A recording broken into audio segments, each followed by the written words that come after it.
guys, welcome back to the channel Study Time, and today we are going to continue with economics chapter number 3b, that is elasticity of demand. Okay, so now moving forward with the next concept, that is methods of measuring price elasticity of demand. Okay, so what are the different methods through which we measure price elasticity of demand? मतलब ऐसे कौन से method है जिससे हम लोग price elasticity of demand को major कर सकते हैं.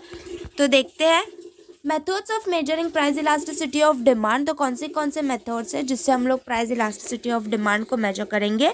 फर्स्ट इज द रेशियो और परसेंटेज मेथड. ओके, सो जो फर्स्ट मेथड है वो है रेशियो और परसेंटेज मेथड.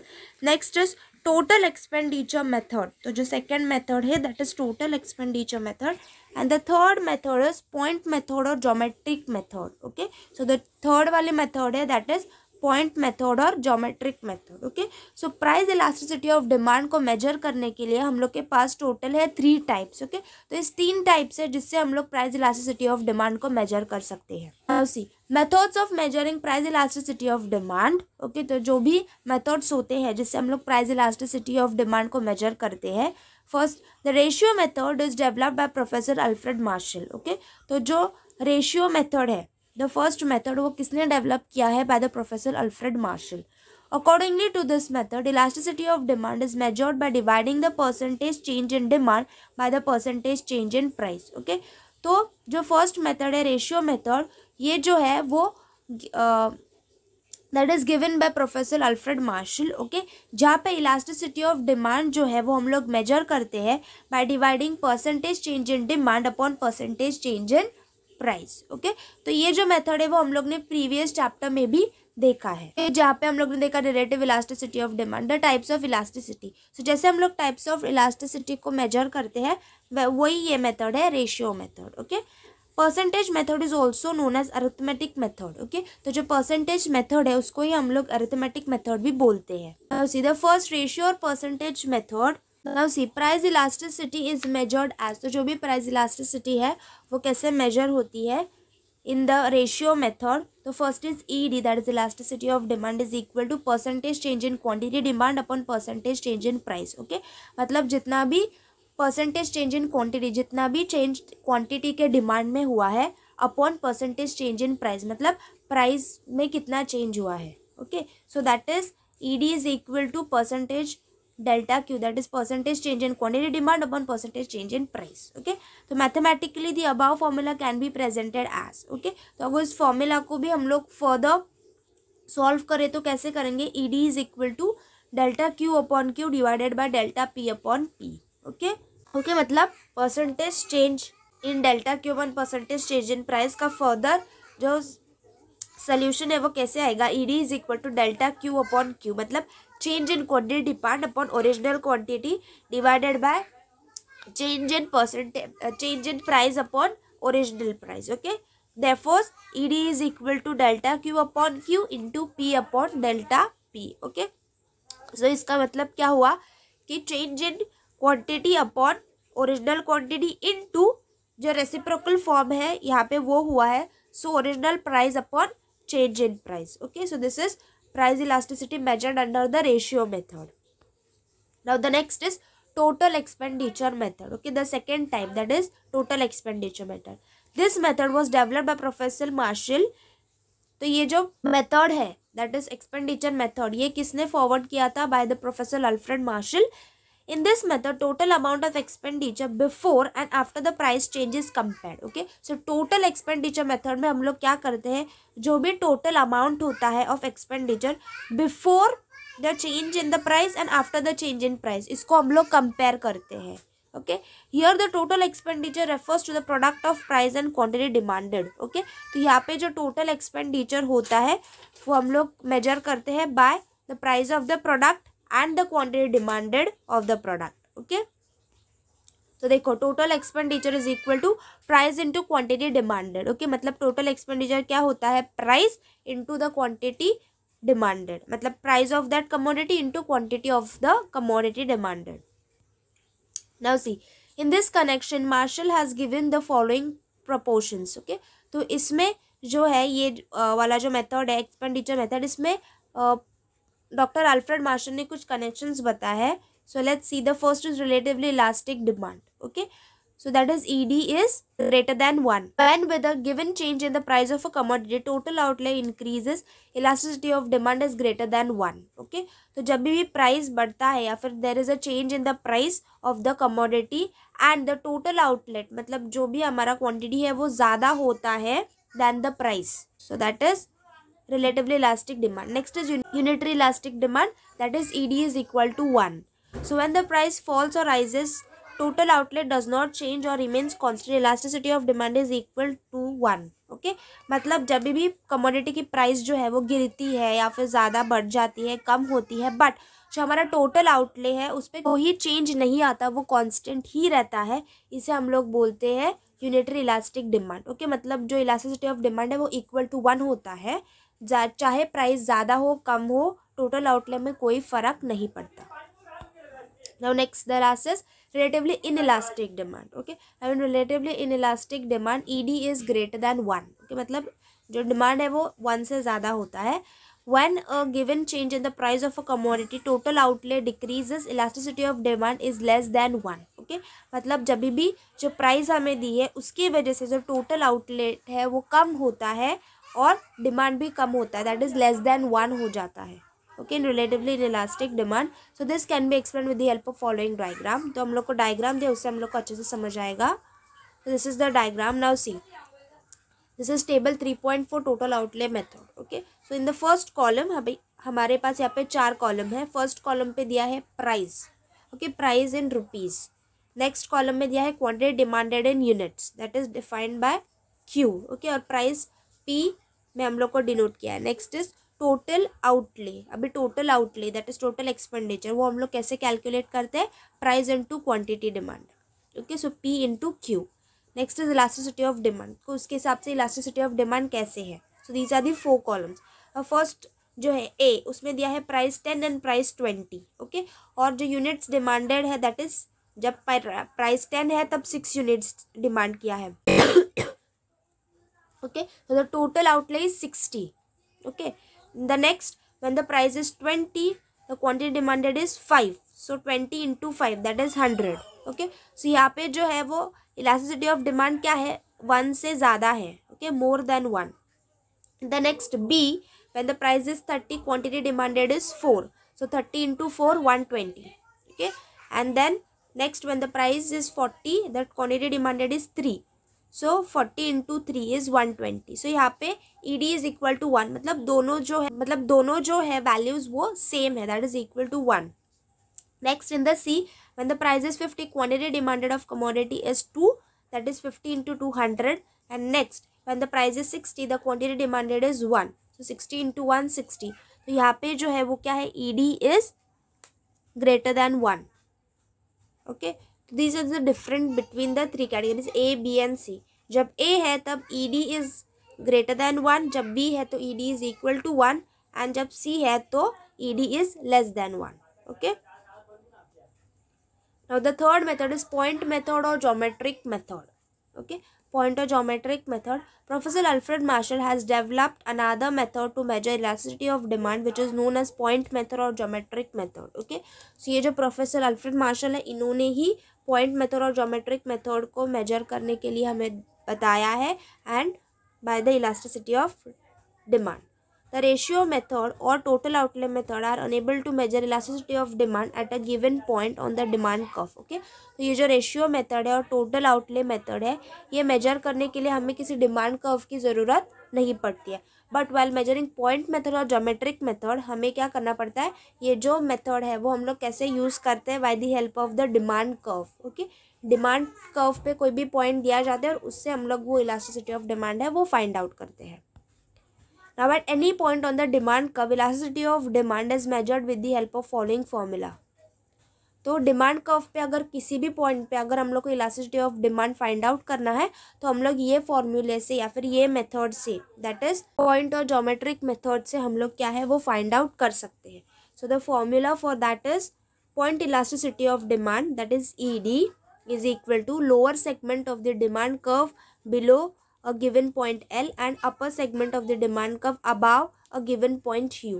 okay, तो जब अगर हमें इलास्टिसिटी ऑफ डिमांड को फाइंड आउट करना है थ्रू पॉइंट मेथड और ज्योमेट्रिक मेथड, तो हम लोग क्या करेंगे, पॉइंट मेथड या फिर point elasticity of demand that is ED is equal to lower segment of demand curve below a point. Okay, मतलब लोअर सेगमेंट, मतलब अगर हमें किसी भी पॉइंट दिया है ऑन द डिमांड कर्व, तो उस डिमांड कर्व के पॉइंट के नीचे जो भी लाइन है दैट विल बी एल, और वो हम लेंगे upon, that is divided by upper segment of demand curve above a given point. Okay, तो ये जो अपर सेगमेंट है, मतलब जो भी पॉइंट दिया है उससे ऊपर का जो सेगमेंट है उसको हम लोग लेंगे एज अपॉन। ओके, तो उसको हम लोग डिनोट करेंगे एज यू, और जो हम लोग लोअर सेगमेंट लेने वाले हैं मतलब ऊपर, that is L.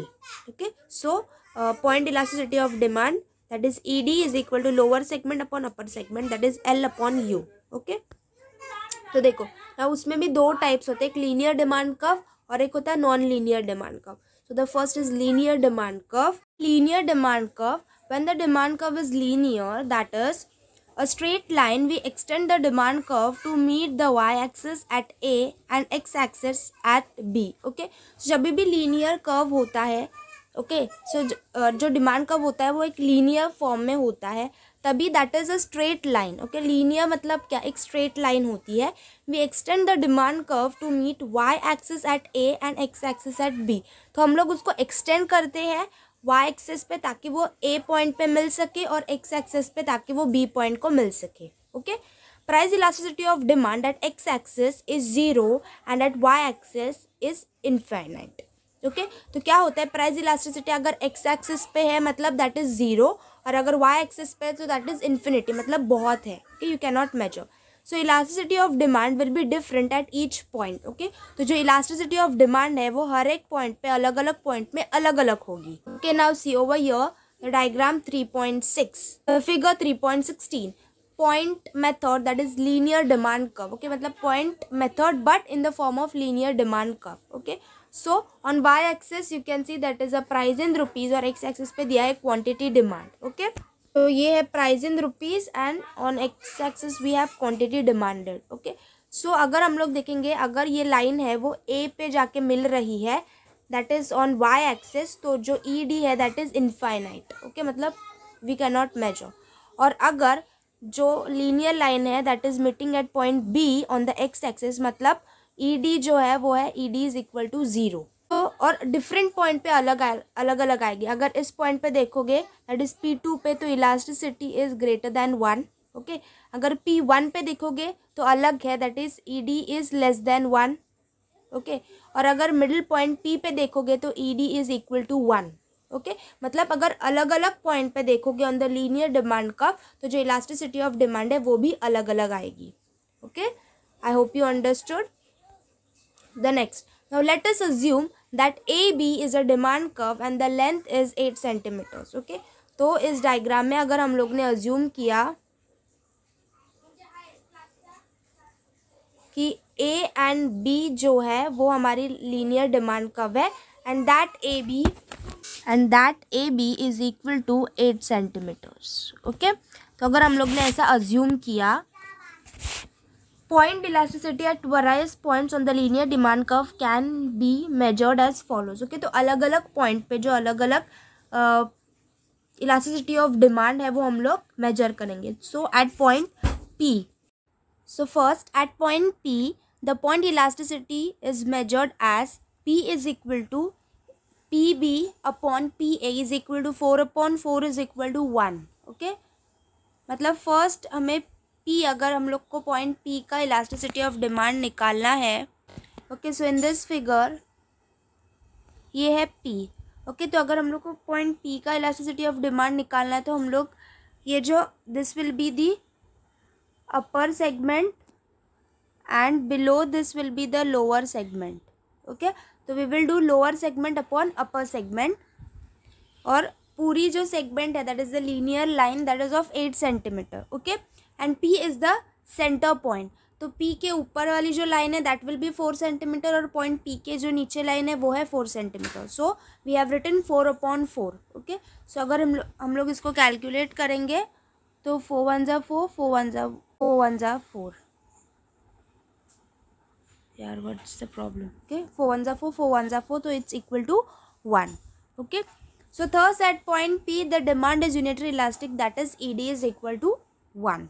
Okay, the next one at point P1 the point elasticity is measured as. okay, तो अगर हम लोग को P1 का अगर मेजर निकालना है what is the elasticity, तभी भी हम लोग वही फॉर्मूला यूज़ करेंगे. P1 is equal to lower segment upon upper segment.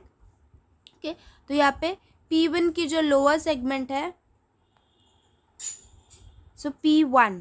okay, now we are calculating P1.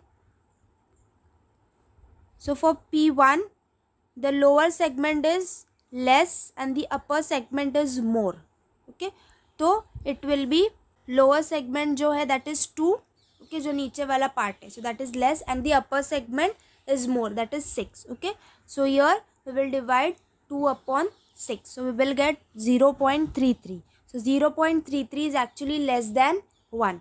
so here P1 का elasticity कैसे होगा, ED is equal to less than 1. okay, now next is non linear demand curve. Okay, so जो ऐसे ही हम लोग और जितने भी पॉइंट्स है वहाँ पे उसका इलास्टिसिटी हम लोग ऐसे कैलकुलेट करेंगे by using the formula lower segment upon upper segment. Okay, the next type is non linear demand curve. Okay, so for non linear demand curve मतलब ये जो डिमांड कर्व होता है वो एक स्ट्रेट लाइन नहीं होती, it is a non linear curve.